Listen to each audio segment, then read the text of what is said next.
నమస్కారం, my news కి స్వాగతం. నా పేరు శ్రీనివాస్. ఇక వివరాల్లోకి వెళ్తే, ఒంగోలు నగర శివారులోని ఒల్లూరు గ్రామంలో ప్రజలు ఎదుర్కొంటున్న భూ సమస్యలు శాశ్వతంగా పరిష్కారం చూపడానికి రాష్ట్ర ప్రభుత్వం రెవెన్యూ సదస్సులకు శ్రీకారం చుట్టిందని మంగళవారం మధ్యాహ్నం 12 గంటల సమయంలో రాష్ట్ర సాంఘిక సంక్షేమ శాఖ మంత్రి డాక్టర్ డోలాశ్రీ బాల వీరాంజనేయ స్వామి తెలిపారు. మంగళవారం ఉదయం ఒల్లూరు గ్రామంలో ఏర్పాటు చేసిన రెవెన్యూ సదస్సుకు రాష్ట్ర మంత్రి డోలాశ్రీ బాల వీరాంజనేయ స్వామి హాజరై ప్రజల నుంచి అర్జీలను స్వీకరించి వారి సమస్యలను తెలుసుకున్నారు. ఈ సందర్భంగా మంత్రి మాట్లాడుతూ ప్రజలు ఎదుర్కొంటున్న భూ సమస్యలకు శాశ్వతంగా పరిష్కరించడానికి ప్రభుత్వం రెవెన్యూ సదస్సులకు శ్రీకారం చుట్టిందని తెలిపారు.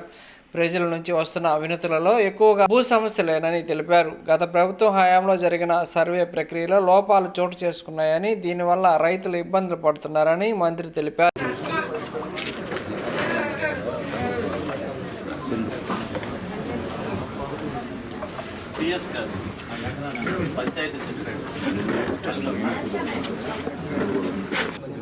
రాష్ట్రంలో గత ప్రభుత్వంలో భూముల్ని ఎక్కడ చూసినా కానీ ఖాళీగా ఉంటే ఆక్రమణ చేసుకోవటం, వాటన్నింటినీ బెదిరించి నిషేధ భూమి జాబితాలో చేర్చుకోవటం, వాళ్ళు లొంగి వచ్చిన తర్వాత దాన్ని మళ్ళీ మర్చుకోవటం, రిజిస్ట్రేషన్ చేసుకోవడం జరిగాయి.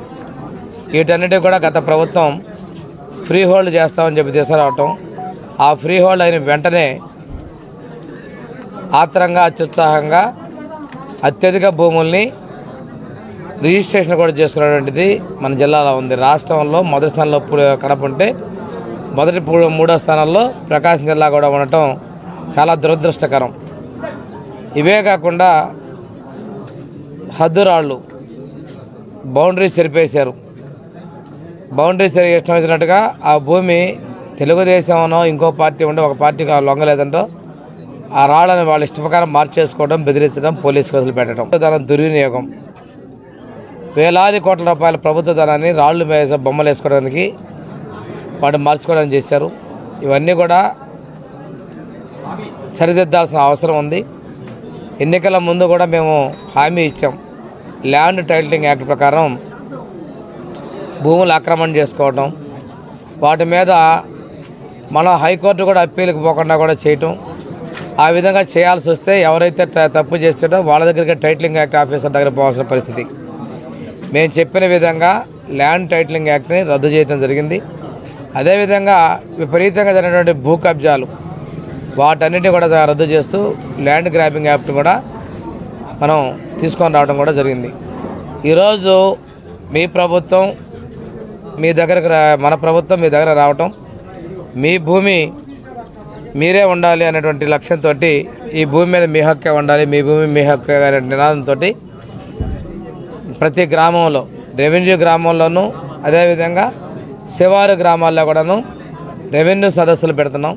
ఈ రెవెన్యూ సదస్సులకి రెవెన్యూ అధికారులతో పాటు అనుబంధంగా ఉండేటువంటి వాళ్ళు, ఎండోమెంట్ కావచ్చు, ఫారెస్ట్ కావచ్చు, అదేవిధంగా మైనింగ్ వాళ్ళు కావచ్చు, సంబంధిత శాఖల అధికారులు కూడా వచ్చి ఆ సమస్యల పరిష్కారం కోసం ప్రభుత్వం వినూత్నంగా ఒక నెల రోజులు ఈ కార్యక్రమాన్ని డిసెంబర్ 6 నుంచి జనవరి 8వ తేదీ వరకు నిర్వహిస్తూ ఉంది. సమస్యలను పరిష్కారం చేసే విధంగా వీలైనంత ఎక్కువగా రెవెన్యూ సమస్యలు పరిష్కరించాలనే లక్ష్యంతో ఉండడం జరిగింది. ఈరోజు ఇక్కడ మనం చూసినట్టుగా కొన్ని వచ్చాయి. వీటిలో ఒక అతను పొలం అమ్ముకున్నప్పుడు దాన్ని అతని మీద ఎక్కువ చూపిస్తూ ఉంది. పెన్షన్ కూడా వచ్చే పరిస్థితి లేవు. ఇది చేయాలి అంటే ఆ కొన్న వ్యక్తి మ్యుటేషన్ చేసుకొని ల్యాండ్ మీద పెట్టుకున్నాడు. చాలా రోజులు తిరుగుతున్నా అని చెప్తున్నారు. అదేవిధంగా మనకి ఇటువంటి పరిష్కారాలు చేయటం, వాళ్ళ ఆన్లైన్ కావటమనో ఇంకోటి ఆక్రమించుకున్నారనో వాటన్నిటి కోసం రెవెన్యూ ఆఫీసుల చుట్టూ తిరిగే విధంగా కాకుండా అధికారుల గ్రామాల్లోకి రావడం, సమస్యలు తీసుకోవటం, పరిష్కరించాలని లక్ష్యం తీసుకుంది. ఇప్పుడే నేను ఇందాక చెప్పినట్లుగా మన జిల్లాలో 18,240 ఎకరాలు ఫ్రీ హోల్డ్ చేసి రిజిస్ట్రేషన్ చేసుకుంటే అక్రమాలు జరిగినట్టుగా అధికారులకు తెలిసారు. వేరే వాళ్ళ భూములను ఆక్రమించుకోవడం జరిగింది. ఒకసారి తీసుకుంటూ దేవుడి భూములను కూడా వదలలేదు. వీటన్నిటిని రక్షించాలి, భూ యజమానులకి హక్కు కల్పించాలి లక్ష్యంతో గౌరవ ముఖ్యమంత్రి గారు, ఎన్డీఏ ప్రభుత్వం కంకణబద్దులై ముందుకు వస్తున్నారు. ఈరోజు సాయంత్రం వరకు కూడా అధికారులు ఉంటారు ఇక్కడ. వీటిని అర్జీలు తీసుకోవటం, సమస్యకు వీలైనంత వరకు ఇక్కడ పరిష్కారం చేయటం, ఇందాక కూడా 1-2 సమస్యలను సాయంత్రంలో ఇక్కడ పరిష్కరిస్తామని కూడా చెప్పడం జరిగింది.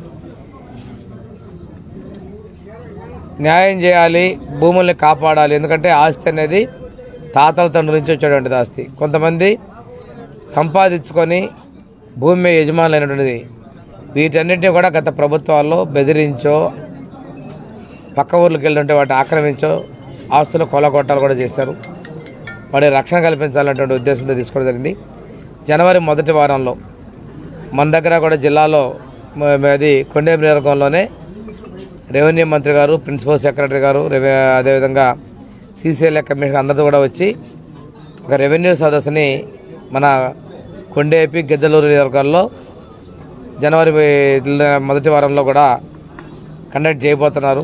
ఎందుకంటే రాష్ట్ర అధికారం మొత్తం ఈరోజు ఉత్తరాంధ్రలో 2 రోజులు ఇదే టీము రెవెన్యూ అధికారులు, రెవెన్యూ మంత్రి ఆ ప్రాంతాలకు వెళ్ళి సమస్యలను తీసుకోవడం, అవగాహన కలిగించడం, పరిష్కరించే విధంగా తీసుకున్నారు. 13 అన్ని జిల్లాలకు కూడా తిరిగి ఫీల్డ్కి వస్తున్నారు. అంటే మా ప్రభుత్వానికి ప్రజల పట్ల ఉన్న చిత్తశుద్ధిని మీకు తెలియజేసుకుంటూ ఈరోజు చేసినటువంటి అప్పీల్స్ కూడా మీకు ఇంకా ఏమైనా పెండింగ్ ఉన్నటువంటి కానీ వాటన్నిటినీ కూడా రేపు వచ్చేటువంటి revenue principal secretary, CCLA commissioner మరియు రెవెన్యూ మినిస్టర్ గారి కూడా అప్పీల్ చేసుకోవచ్చు. కొన్ని చోట్ల చూస్తే రికార్డులే తారుమారైపోయినాయి. మనకి మన నియోజకవర్గంలో ఒక చెన్నిపాడు, అదేవిధంగా ఆల్కూరుపాడు, జమ్మలపాలెం, టంగుటూరు 3 ఉమ్మడి రెవెన్యూలో కూడా విభజించాల్సిన పరిస్థితులు ఉన్నాయి. గ్రామాలు విడిపోయినా కానీ ఆ భూములు ఏ ప్రాంతానికి ఏందో కూడా తెలియని పరిస్థితులు. ఇవన్నిటినీ కూడా కరెక్ట్ చేయాలి, రికార్డులని ప్రాపర్గా చేయాలనే లక్ష్యంతో మనకు ముందుకెళ్తా ఉన్నారు. దీనికి ప్రజలు కూడా ఇంకా సమయం ఉంది, కొద్ది రోజులైనవి. పెద్ద ఎత్తున పాల్గొని మీ సమస్యల్ని మీ గ్రామాల్లోనే పరిష్కరించుకునే విధంగా చర్యలు తీసుకొని తెలియజేసుకుంటూ అధికారులు కూడా కొన్ని సర్టిఫికేట్స్ కావాల్సిన నోటరీ కూడా ఈ ప్రాంతం వాళ్ళ సదస్సుల ప్రాంతంలో అలౌ చేసినట్టయితే అదే రోజున కొన్ని సమస్యల పరిష్కారం అయ్యేటువంటి అవకాశం ఉంటుంది. అది కూడా అలౌ చేయమని చెప్పేసి నేను అధికారులు కూడా సూచన చేయడం జరిగింది. మీడియా కూడా నేను కోరుతా ఉన్నాను, ముందుగా ఏ ప్రాంతంలో సదస్సు జరుగుతుంది మీరు కూడా కొంచెం పబ్లిసిటీ ఇచ్చినట్లయితే ప్రజలకు అవగాహన కలుగుతుంది. వాటి పరిష్కారం జొదగా తీసుకుందాం మీకు తెలియజేసుకుంటూ ఈ ప్రభుత్వం ప్రజా సంక్షేమం కోసం ఉంది.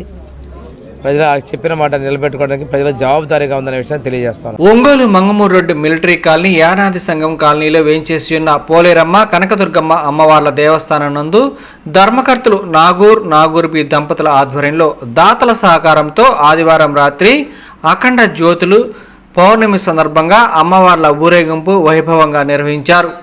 ఈ కార్యక్రమానికి ముఖ్య అతిథులుగా 33వ డివిజన్ కార్పొరేటర్ నియంతాదేవి, పెద్దిరెడ్డి విజయభాస్కర్ రెడ్డి దంపతులు హాజరై దేవస్థానంలో ప్రత్యేక పూజలు నిర్వహించారు. అనంతరం మిలిటరీ కాలనీ, యానాది కాలనీలో అమ్మవార్లను మేళతాళాలతో నాగరోత్సవం వైభవంగా నిర్వహించారు. కార్యక్రమంలో మిలిటరీ కాలనీ, యానాది కాలనీ వాసులు, అయ్యప్ప స్వాములు, శివస్వాములు, గోవింద స్వాములు, రామభక్తులు అధిక సంఖ్యలో పాల్గొన్నారు. అనంతరం భక్తులకు భిక్ష, అల్పాహారం, తీర్థప్రసాదాలు వితరణ చేశారు.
భవానీ మాతాకి దుర్గా భవానీ మాతాకి మన నాయకి శక్తికి మాతాకి దేనికి కళ్యాణ మూర్తికి రామ భక్త హనుమాన్ కి రామ భక్త హనుమాన్ కి రామ భక్త హనుమాన్ కి జై శ్రీరామ్ జై దుర్గా భవానీ మాతాకి జై. గత 15 సంవత్సరాల నుంచి మంగమూరు రోడ్లోని మిలిటరీ కాలనీలో శ్రీ పోలేరమ్మ కనకదుర్గమ్మ దేవస్థానం వద్ద అమ్మవారి అఖండ జ్యోతుల ఊరేగింపు కార్యక్రమం, తదుపరి అమ్మవారి పడిభజన కార్యక్రమం చేస్తుంటాం. కనుక కాలనీ వాళ్ళు ప్రతి ఒక్కరూ వాళ్ళకి తోచినంత చందా ఇచ్చి 10 మంది సహాయ సహకారాలతో ఈ భజన కార్యక్రమం, అమ్మవారి అఖండ జ్యోతుల ఊరేగింపు కార్యక్రమం చేస్తున్నాం. అలాగే కోరిన వారికి కొంగు బంగారంలాగా ఆ పోలేరమ్మ కనకదుర్గమ్మ తల్లి ప్రతి ఒక్కరు అడిగినవన్నీ ఇస్తా ఇలా ఈ స్థాయిలో ఈ గుడిని ఇంత డెవలప్ చేసామంటే ఆ పోలేరమ్మ కనకదుర్గమ్మ దయగుండానే. అలాగే మా కాలనీ వాస్తులు కూడా ప్రతి ఒక్కరూ మాకు ఏదో ఒక సహాయం చేసి, అలాగే నరేషు, అలాగనే మహేష్ అనే అబ్బాయి, అలాగే అరవిందు, రవి, అలాగే ఇంకా చాలామంది ఉన్నారు.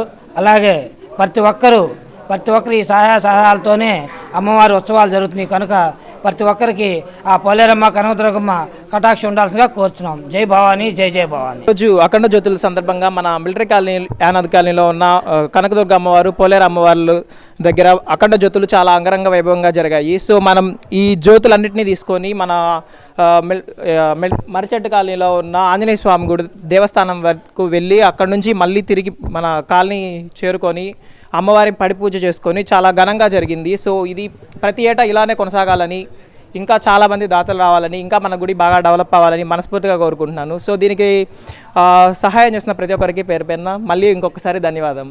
ఒంగోలు మాజీ మంత్రి సిద్ధా రాఘవరావు నివాసంలో శ్రీ హరిహర సుత అయ్యప్ప స్వామి పడిభజన కార్యక్రమం సోమవారం రాత్రి అత్యంత వైభవంగా నిర్వహించారు. మాజీ మంత్రి సిద్ధా రాఘవరావు, శ్రీమతి సిద్ధా లక్ష్మీ పద్మావతి దంపతులు, సిద్ధా సుధీర్ కుమార్ దంపతులు, మన్యం పణికుమార్ దంపతులు ప్రత్యేకంగా అరటి చెట్లతో పెంచేసి ఉన్న శ్రీ అయ్యప్ప స్వామి వారికి, శివపార్వతులకు, సుబ్రహ్మణ్య స్వామి, వినాయక స్వామి, కనకదుర్గాదేవి తల్లికి మహాగణపతి పూజ, మండపారాధన, మహాన్యాస పఠనం అనంతరం అయ్యప్ప స్వామి వారికి అభిషేకాలు, అష్టోత్తర పూజలు, పుష్పాలతో అలంకరణ, స్వామివారికి వేదన, మంగళహారతులు, మంత్రపుష్పం అత్యంత భక్తి శ్రద్ధలతో నిర్వహించారు.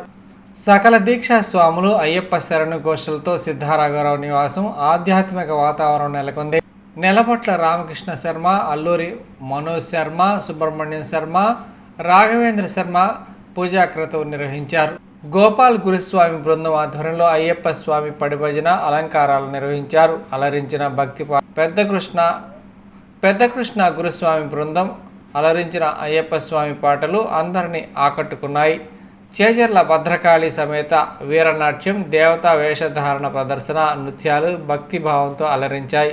ఈ కార్యక్రమంలో సిద్ధారాఘవరావు కుటుంబ సభ్యులు, శ్రేయోభిలాషులు, ఉమ్మడి ప్రకాశం జిల్లాల అన్ని గ్రామాల నుండి సర్వదీక్షా స్వాములు, వాసవి మహిళలు, జిల్లాకు చెందిన గ్రానైట్ వ్యాపార రంగాలకు చెందిన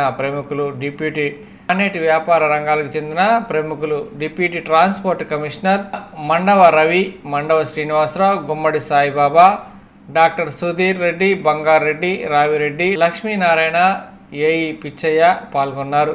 మహాపడిభజన అనంతరం సిద్ధారాఘవరావు భక్తులకు అల్పాహారం ఏర్పాటు చేశారు. ఈ కార్యక్రమానికి రాజకీయ నాయకులు Karnam Balaram, agriculture mission chairman Marreddy Srinivasulareddy, Santhanuthalapadu శాసనసభ్యులు బిఎన్ విజయ్ కుమార్, ఒంగోలు నగర మేయర్ గంగాడ సుజాత, సరస్వతి విద్యా సంస్థల chairman A V Ramanareddy, Darsi municipal chairman Pichaiah తదితరులు పాల్గొన్నారు.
परिपूर्ण गणपति भगवाने ब्रह्मदेव लोक मातावे स्वामी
అరవద్దు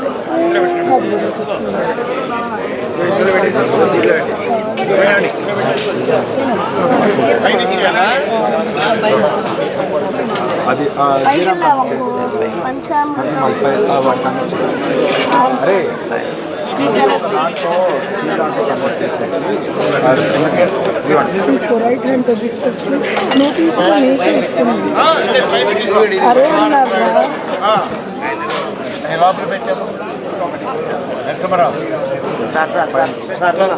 ఇది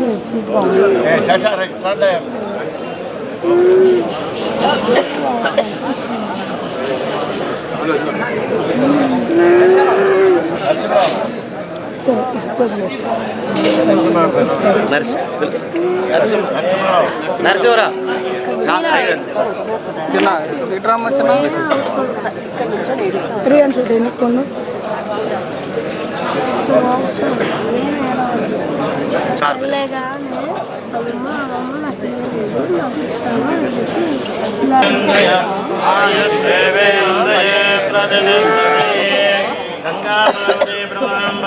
మల్లికార్జున మహాస్వామి సంపూర్ణానుగ్రహ ప్రాప్తిరస్తు ఆయురారోగ్యైశ్వర్యాభివృద్ధిరస్తు రాజద్వానే రాజముఖే సర్వదా దిగ్విజయతా సిద్ధిరస్తు సమస్త కార్యాణాం విజయవంతతా సిద్ధిరస్తు శుభం శుభం. మనోజు దేశం అక్కడ దేశం నిమ్మకాయ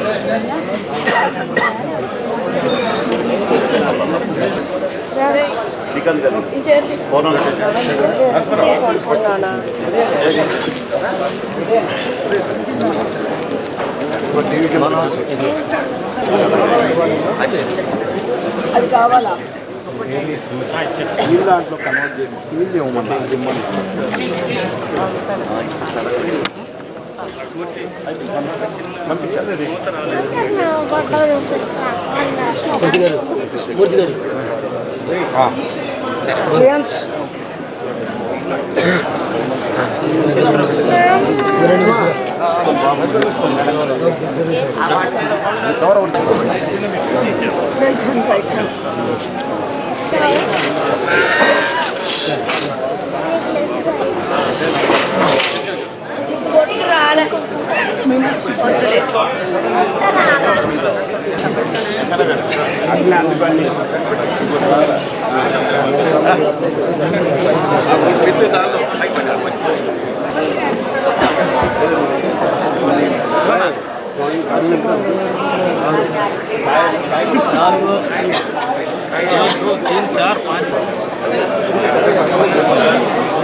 ప్రతి సంవత్సరం మా సముద్రంలో పట్టి పూజ కార్యక్రమం ఇటు అమ్మవారిది అయ్యప్ప స్వామిది కార్యక్రమాన్ని ఏర్పాటు చేయడం జరుగుతూ ఉంది. జిల్లా వ్యాప్తంగా వివిధ ప్రాంతాల నుంచి సముద్ర స్వాములు ఈ కార్యక్రమానికి ప్రతి కార్యక్రమాన్ని విజయవంతం చేసినందుకు మనస్ఫూర్తిగా భగవంతుడు ఆశీస్సులు మీ అందరికీ ఉండాలని మనస్ఫూర్తిగా కోరుకుంటూ ఈ కార్యక్రమం జయప్రదం చేసినందుకు విజయేశ్వర గురుస్వాములకి అలానే భక్తులకు అందరూ పూర్తిగా వారికి అందరూ కూడా దక్ష ఏర్పాటు చేయడం జరిగింది. తప్పకుండా ప్రతి ఒక్కరు కూడా దక్ష తీసుకుని నేను మనస్ఫూర్తిగా కోరుకుంటున్నాను. స్వామి ఈ వార్త ఇంతటితో సమాప్తం. తిరిగి మరో బులెటిన్లో కలుద్దాం. అంతవరకు సెలవు. నమస్కారం.